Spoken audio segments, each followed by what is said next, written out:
Astra Militarum Armored Sentinel.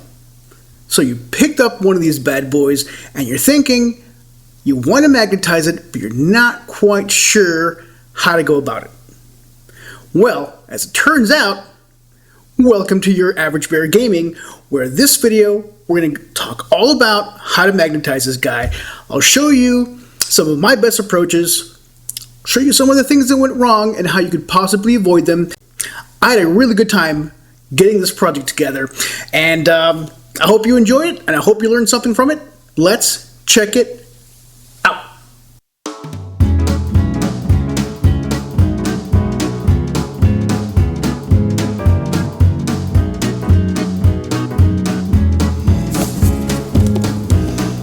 It's that time again where I get to pick my next project. Now, I know I already introduced it as you're watching this, but I haven't done the introduction yet in real time. So I still have some decisions to make. And I'm pretty sure that what's next is that guy. He's the second to last kit left in my Bastion platoon that I bought back in December, and I'm pretty excited about it. I don't know exactly what I'm going to do. I imagine there's going to be some magnetization, but I need to see the model. I need to assemble it and see what my options are before I make that decision. So I'm going to do some cutting.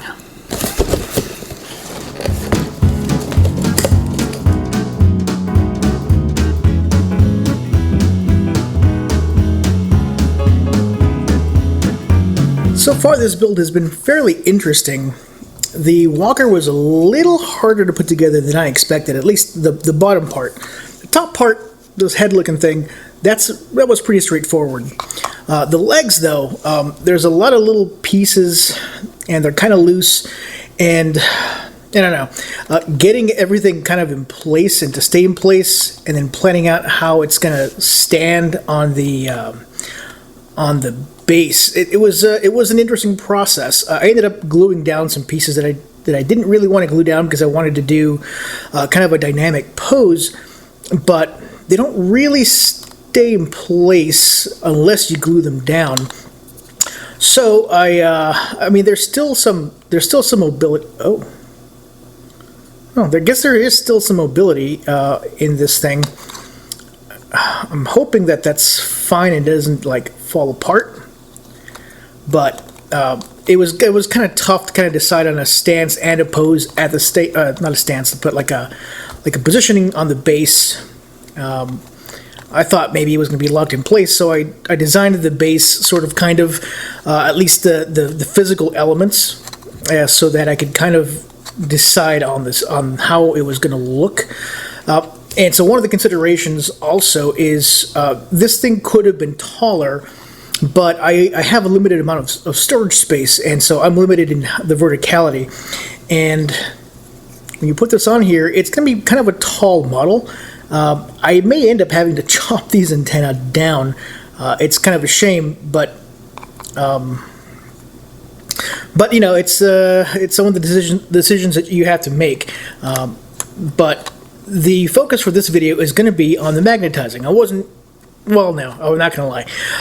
I'm not going to say that I wasn't sure I was going to magnetize, because I was pretty sure I was going to magnetize. I saw all the different options in building it. And so for the magnetization part of this video, this lower part isn't going to be important. So I'm going to put this aside and focus on the head, because the head, that's where the weapon options go. Basically, it's going to be right here and right here. This is the actual weapon. This is going to be kind of the weapon's accessory. Over here, we're going to put a spotlight. Now, that's not going to be magnetized necessarily, but I don't want to add it to the head until much later in the process, probably once I've painted it. I don't want it to interfere with stuff here. The other thing that I'm going to add is the mount for the hunter-killer missile, because I'm going to magnetize, not the mount, but I am going to magnetize the actual missile. I did this before on the Chimera, and so I'll do that here as well. So in terms of planning, it's not horribly complicated, but it's going to be a bit labor intensive because we have, you see these little clusters out here on the side? We have a bunch of weapons. We have what I think is an autocannon, along with its little, it looks like a laser pointer. We have a heavy flamer with the tank accessory. We have a las cannon with a power pack. We have a multi-laser with another power pack.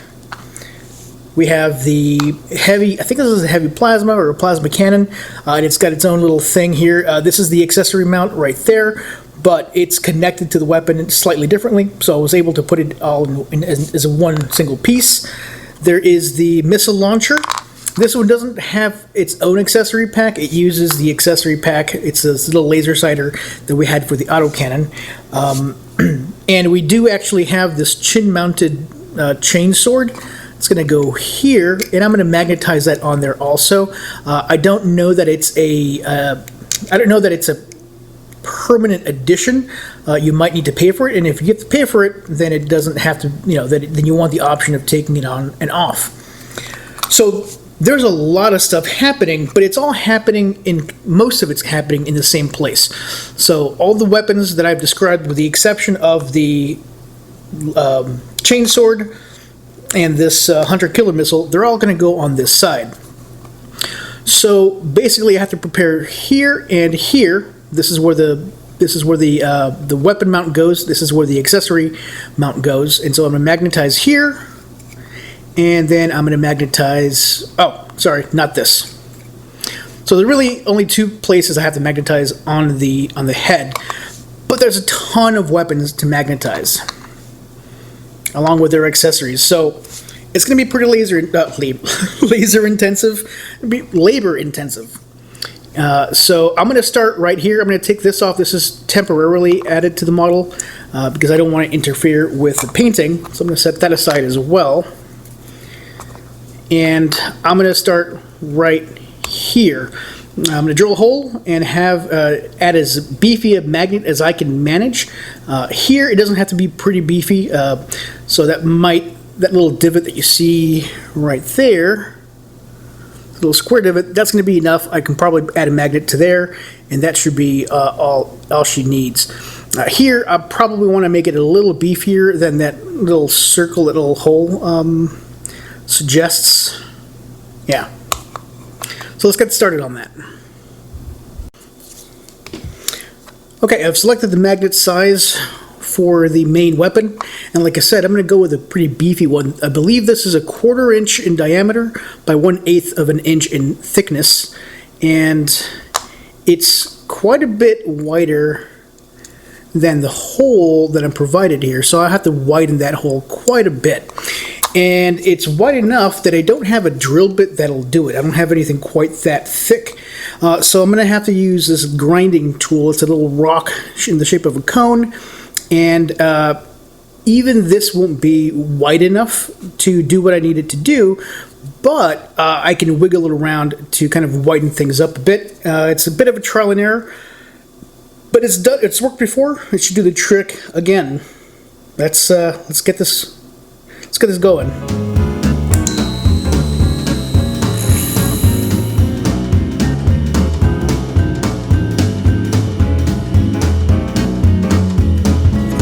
Alright, so I got the magnet in there, but I'm going to warn you, the full 1/8 of an inch in depth, that's probably, it's just on the border of being too deep.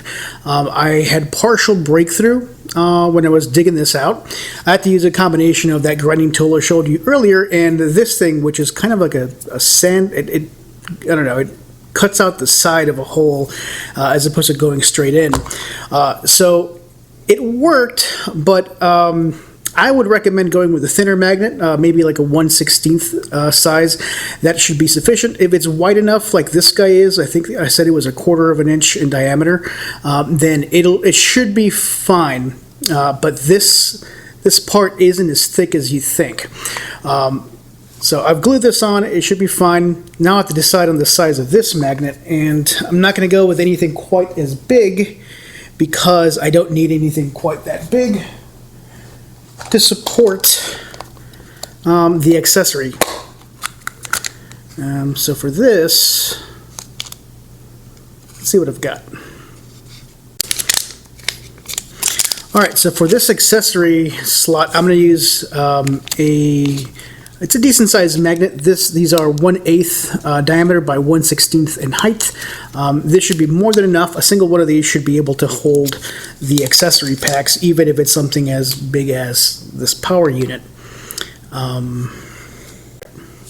So I've added the little tail on the stack of magnets so that I can keep track of what polarity I'm going to use. For this, I just have to widen it a little bit. I don't think I have to go very deep, so that should be good. I just got to widen that hole a little bit. And actually, I do have to go deeper, but I don't know if I want to go deeper. I wonder if I have a thinner magnet of the same diameter. Yes, I do. Yes, I do. I'm going to try that and hope that's enough.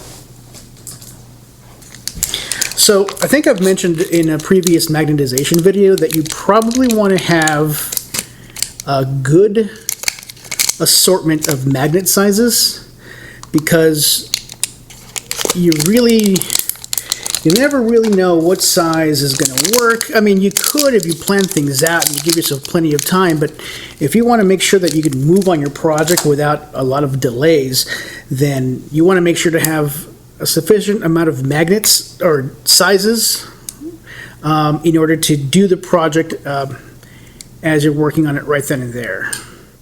So this should work, and I just need to go a little deeper here.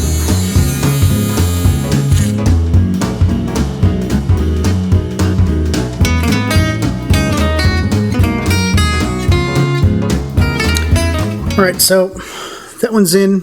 It's a little tricky because these magnets kind of interfere with each other, and I probably should have gone a little deeper with this hole. I'll just have to compensate on the weapon itself to make that a nice generous depth hole so that it doesn't stick out as much as it could. So the head is basically done. I'm going to wait for these glues to set. But in the meantime, I'm going to start drilling out some holes on these weapons. You'll notice that they have tabs. Yeah, they each have a little peg. So the peg's going to come off, and then inside that peg, or under that peg, I'm going to make a hole. And the hole should be big enough. I can't go with a really wide magnet like I did before. I mean, I could sort of, kind of, but I don't know that I need anything that big. I'm going to keep them this size, which I believe are 1/8 of an inch in diameter. That should do the trick. And as a bonus, I think I have a 1/8 inch diameter drill bit, so that is going to make things quite a bit easier. Right, drilling out this piece on the autocannon was pretty good.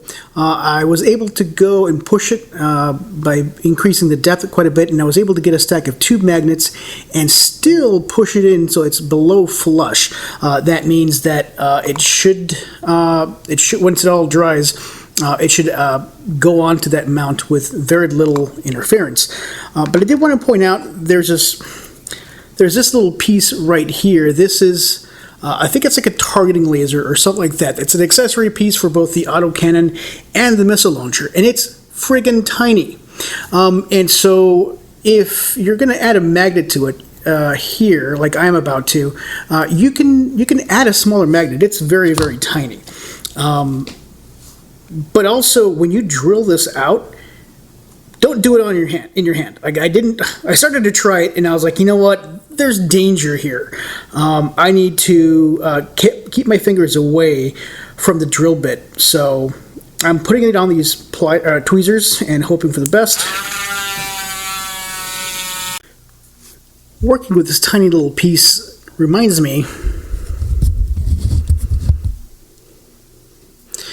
why I don't magnetize like infantry models. I only really magnetize vehicles because they're a lot easier to work with, at least in my experience. this magnet was a bear to get in there, to get the hole just right, and it's really not just right. There's some errors on this, but did the best I could. If you have better skills than I do, then it should look a little better, but it'll do the job. All right, so it's going to be the same, a variation on the very same thing for the rest of these models, for the rest of these weapons and accessories. So I'll do that off camera. I'm sure it won't be any easier, but shouldn't be any harder either. So there's that. I'll come back when that stuff is all taken care of, and I'll show you the results. All right, magnetization is proceeding apace. There's been a lot of drilling, but I've got all the main weapons drilled out and magnetized. This is the auto cannon, auto gun, something like that. It goes on the head kind of like this, and there's a little targeting beacon or targeting laser that goes kind of like so. This one was really small. It was really tough to get even a single magnet on there, so it's a little gross. It might benefit from pushing this in a little further, because you can't drill any deeper on this guy. So that's as good as that's going to get. But this same targeting laser is used for the missile launcher pack, which is this guy right here. And so that's pretty decent. We've got the heavy flamer, which is this guy. That goes on there. We'll switch this thing out and add the fuel tank that goes, is it like this or like this? I think it's like this. Yeah, that's how it goes. We've got a las cannon. Goes on like this. And there's actually these don't actually move. They don't have elevation. I'm guessing they're relying on the vehicle's elevation to accomplish that, and that's fine. Here's a power pack. It looks pretty decent. I made sure that the magnets were below flush, since that piece is a little above flush. And so a single magnet versus a single magnet, that is sufficient to have a pretty solid connection. So that's fine. This is a multi-laser. So we've got that. And the power pack, that works. Here's a plasma thing, and that works as well. You technically don't need this magnet on the accessory pack, since the accessory pack and the weapon itself are connected. But you know what? There's a magnet there already. Might as well. And so there it is. So that is all the main weapons attached to the head. It's, like I said, relatively simple, pretty straightforward, but there's a lot of work to do since you have so many weapons. The next thing I want to do is the missile launcher system, and so I've approached this the same way. I recently did a wyvern. I'm sorry, not a wyvern, a chimera. I'm having some serious trouble with the focus. There we go. So I recently did a chimera, and it had an option for a hunter-killer missile. So I did the same thing I did there. I carved out these little notches, and I'll add some magnets to those notches. And the missile itself, I carved out some holes, or drilled out some holes, and the magnets will go in there. But before I do that magnetization, what I want to do is make it interchangeable with this guy. This is the actual missile that I used on my chimera. And the reason I want to make these interchangeable is because there's already a lot of kind of loose weapons in that little transport box. Wouldn't it be nice if you grab this one from the chimera, it would attach to this Sentinel, and vice versa. So I could, if I magnetize these two without referencing this guy, what might happen is that while this will work on the Sentinel, if I take this one and the polarities aren't right, then it won't accept this missile. So I'm going to try, for all of my Imperial Guard weapon systems. I'm going to try to make these as interchangeable as possible so I don't have to keep track of which missile belongs to who. So in order to do that, I have this. Let's look at the polarities. Okay, this repels. So let's switch this over. This attracts. So I'll flip this around. And now, if I attach the magnet in that orientation, it should be exactly the same as the other guy. So let me do some of that.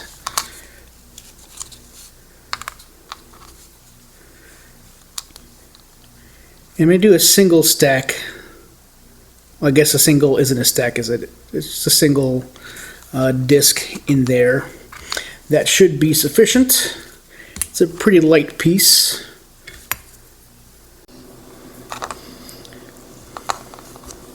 Okay, so I've got the missile launcher rail. It took me a couple of times. I kept getting the polarities wrong, but here is the missile. And it goes on like that. It's a little crooked, but it works. And here is the one from the Chimera. And so now, when this is painted up, I could use either one of these missiles on either one of the vehicles. And that is going to make things a lot easier going forward. There's one last piece that I have to finish. Actually, let me put this together right here.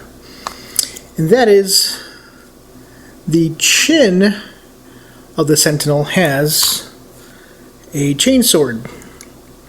And what I've done is I've had to use a little bit of putty. I used the Tamiya quick type. I'm sorry, smooth type, not the quick type. Because I messed this up. I was drilling through. I knew it was going to be too thin, but I did it anyway. And sure enough, the drill bit poked through. So I gave it a nice wide hole, and I inserted a magnet in the putty. It's not quite dry yet, so I don't want to. I don't want to attach a magnet to it. And okay, it wasn't what I wanted. So this should repel. Okay, good. So I'm going to add the magnets in here, and it's a really deep hole, so I can probably add quite a few. I don't need that many, but I can put 3 in here just to make sure it's a very nice, strong bond. So this repels. Then I put it in that way, because this will attract. There she is, our own little ATST. I mean, no, not ATST. This is a Sentinel armored version. I don't know what I was thinking. They're totally different. So it's fully magnetized. I went ahead and primed it just so you can kind of see that it doesn't look as shabby as it looked before the priming. That's kind of the wonderful thing about magnetization, is that you can hide a lot behind a little coat of primer. So just to review, I've got the chin mounted, and so this is the head is mounted to the legs with some sticky tack, because I'm not ready to permanently attach these, so this is going to get a little delicate. So here it is. It snaps on. This is the Hunter Killer Missile. It snaps on. And then we have the different combinations of main weapons. This was the plasma cannon. This is the las cannon with its little attachment thing. Wait. That goes here. This goes there. And we have our autocannon. There we go, with its little attachment right there. Then we have the last cannon. Oh, I keep doing that. It's there. And then the power pack. And then the missile launcher. With, again, the same little laser sight thing that it was using before. Right there. And finally, the heavy flamer, which looks really kind of cool. I think it's my favorite looking of all the weapons.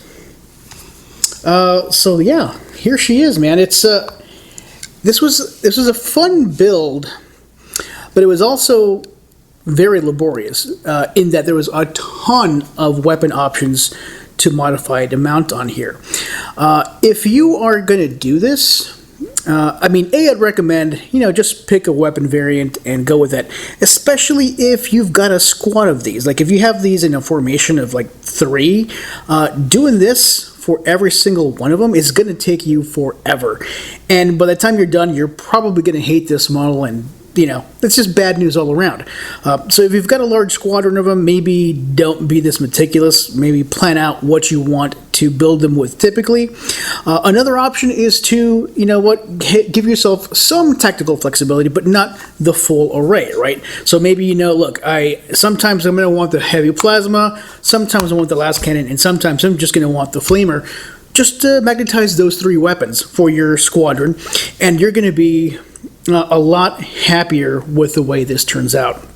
Well, not the way that it turns out. That's going to be just a matter of your skill and dedication, but just the amount of time it takes you to do this. So, in case you're curious about how to do this, here you go. I've learned quite a bit. I've learned that I'm not a huge fan of this model. I mean, it looks beautiful, but assembling this thing, the legs, is kind of delicate. It's kind of a pain in the butt. But either way, I'm glad I did this. I really enjoyed this build. And I'm looking forward to painting it. And I hope you follow me and watch that video too. It should be a good one. Thank you very much for watching. Pardon the loud neighbors outside. Have yourself a wonderful afternoon. Be nice to yourselves and each other. Peace.